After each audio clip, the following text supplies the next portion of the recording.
तो एक और प्रश्न था कि जो लोग ब्रह्मचर्य पालन करना शुरू करते हैं तो मतलब चिड़चिड़ापन आना स्टार्ट हो जाता है। ब्रह्मचर्य पालन करने में चिड़चिड़ापन आता है, ऐसा ना? ब्रह्मचर्य पालन करने में चिड़चिड़ापन नहीं आता, और खुशी होती है, क्योंकि अब आप मजबूत हो रहे हैं। चिड़चिड़ा व्यक्ति कौन होता है? जैसे आपको पूरे दिन भोजन नहीं मिले और आपके मन चाहिए चीज पर आपको काम करने को नहीं मिले, बराबर? अब तुम मानो कि तुम तो लाइफ को आनंद में जीना चाहते हो और बच्चों को बोल दिया पढ़ो, उसे दिन भर पढ़ने के लिए बिठा दिया, उसका मन पढ़ने में नहीं लग रहा था, मगर उसको लगा दिया तो उसमें चिड़चिड़ापन हो गया। आप घूमना चाहते थे बाहर और आपको जो है अंदर बंद करके चले गए, आपको बाहर देखने को कुछ नहीं मिला तो आपको चिड़चिड़ापन आया, बराबर? तो आप कहीं ना कहीं कमजोर है ना। किस चीज से कमजोर है? वृत्ति से। आपके अंदर जिस वृत्ति की बहुत अधिकता है, आपको उस तरफ से रोक दिया गया, क्योंकि ब्रह्मचर्य से तो ब्रह्म आचरण से चिड़चिड़ापन कैसे आएगा? विचार करो, ब्रह्म आचरण ब्रह्मचर्य है, परमात्मा के रास्ते पर आप चल रहे हो, वहां तो बिल्कुल शांति हो जानी चाहिए थी, वहां तो ज्यादा खुशी होनी चाहिए थी, ज्यादा आनंद अनुभव करना था। वहां पर एकदम से आपको चिड़चिड़ापन आ रहा है, क्योंकि वो आप अपने मानसिक स्तर से उसे अपना नहीं रहे, मन से अपना नहीं रहे उसे, वो थोप दिया गया है आपके ऊपर, या आपने कहीं पढ़ लिया है, आपको उसके बारे में समझ नहीं। एक ताकतवर व्यक्ति कभी चिड़चिड़ा नहीं होगा। ये तो अनुभव करते हो कि नहीं करते? क्योंकि उसमें ताकत भी है और बुद्धि भी है और विवेक भी है, तो क्यों होगा?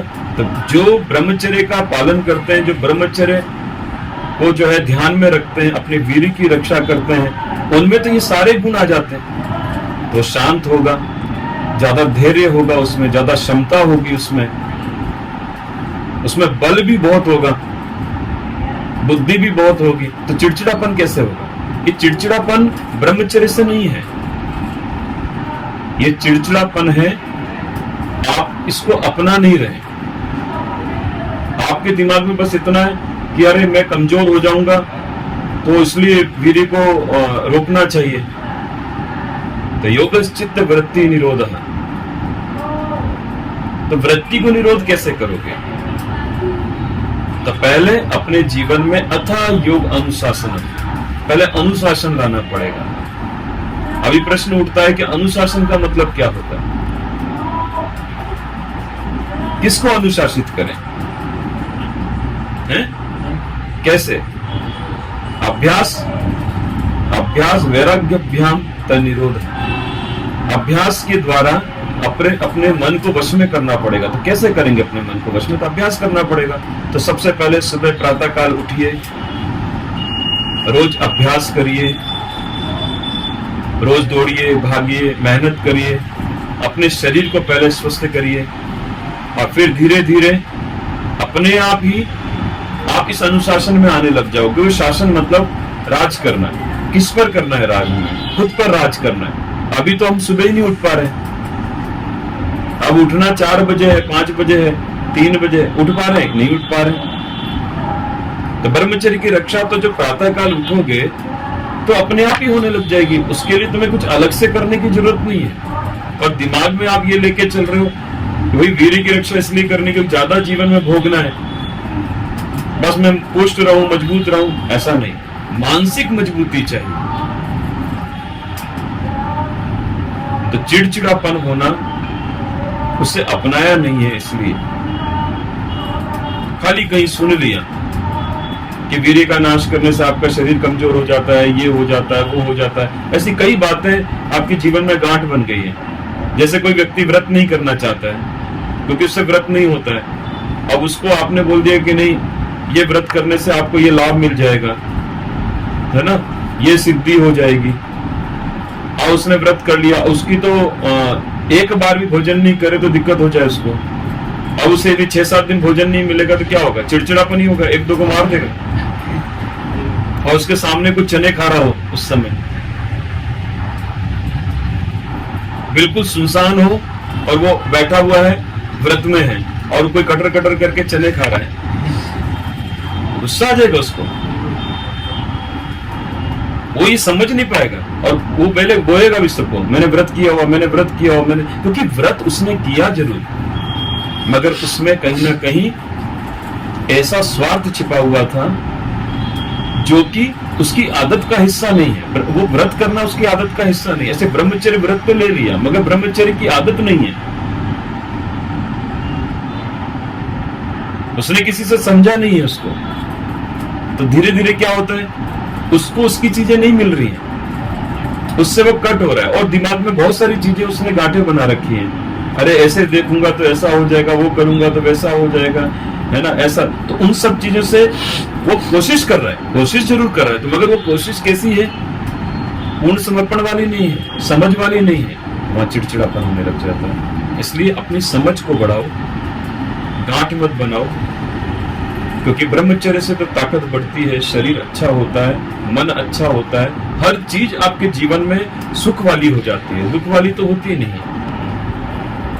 और दोनों के लिए, स्त्री और पुरुष दोनों के लिए ब्रह्मचर्य समान है। ये ब्रह्मचर्य खाली बोले तो पुरुष के लिए नहीं है, इंद्रियों तक सीमित क्यों करना है इसको, स्त्री के लिए भी है। क्योंकि हर विद्यार्थी जब ब्रह्मचर्य जीवन जिएगा तो उसके जीवन में वो कितनी ही गलतियों से बच जाएगा। वो लड़की हो या लड़का हो, उससे महत्वपूर्ण नहीं है, क्योंकि दोनों भजन के अधिकारी हैं, दोनों भजन कर सकते हैं। ऐसा तो जो श्वास लेता है वो भजन कर सकता है, श्वास में ही तो भजन करना है ना। श्वास अंदर गई ओम, बाहर आई ओम, अंदर गई ओम, बाहर आई ओम, यही तो गुरु महाराज बताते हैं। तो जो श्वास ले रहा है वो भजन कर सकता है। अच्छा, और हम कैसे करें, तो अच्छी पुस्तकों को पढ़ने से भी हमारे जीवन में परिवर्तन आता है। तो जीवन में जो है भगवत गीता को पढ़ना चाहिए, योग दर्शन को पढ़ना चाहिए, संत महात्माओं की लिखी हुई जो पुस्तक है, उनके जीवन से जो उन्होंने अनुभव किया, उस अनुभव के आधार पर उन्होंने पुस्तक लिखी, उसे पढ़ना चाहिए। तो यथार्थ गीता आपका बहुत अच्छा मार्ग प्रदर्शन कर सकता है। यदि एक विद्यार्थी नियमित दिनचर्या में यथार्थ गीता का रोज एक पाठ